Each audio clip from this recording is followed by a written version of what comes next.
Aya nĩ onjoria thoko-inĩ ya Naivasha arĩa mendagiria mwena wa thĩinĩ makiuga ciaigana nĩ ciaigana, matigwĩtĩkĩra gũthiĩ na mbere kũninĩrwo nyeki nĩ arĩa mendagiria nja wa thoko ĩno. Thĩna wao mũnene nĩ endia arĩa marĩ nja wa thoko marona agũri aingĩ gũkĩra o marĩ thĩinĩ, ũndũ ũrĩa maugĩte nĩ ũrahũra biacara yao na njĩra nene. Hatusemi watu wa nje ni wabaya, lakini tunasema waingizwe ndani, kwa maana soko Kajo ndio iligawa ikatupatia. Inawezaje kupatia mtu nyumba ndani na ije apatie mtu? Maihũirwo nĩ matũkũya maugĩte marenda onjoria othe macokio thĩinĩ wa thoko. Baraka atuambie kama soko ni barabara, tutoke sisi zote nje.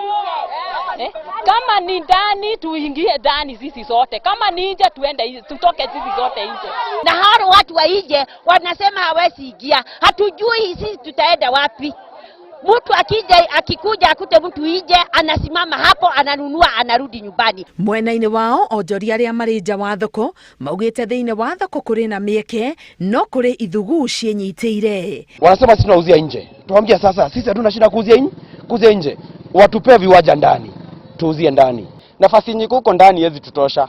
Nafasi wameoneshana huko ndani juu nimekuwa hapo pia mimi nikiona haiwezi tutosha. Tuko watu zaidi ya 300 nje. Na viwanja zimeoneshana hapo ni kama viwanja 10. Wanasema mpoto wamelipa, wako na allotment letter.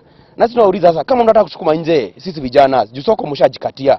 Sisi vijana mnataka sisi tuende wapi? Tusongeeni kwa zile viwanja mko nazo, mtupe kila mtu kidogo kidogo. Tuingie pale ndani tuuze mali yetu. Gavana wa Nakuru Lee Kinyanjui augĩte kũrĩ na mũigana wa ciringi milioni 150 iria cibangĩirwo kwandandũra thoko ĩno nĩguo onjoria maiganĩre na mũbango.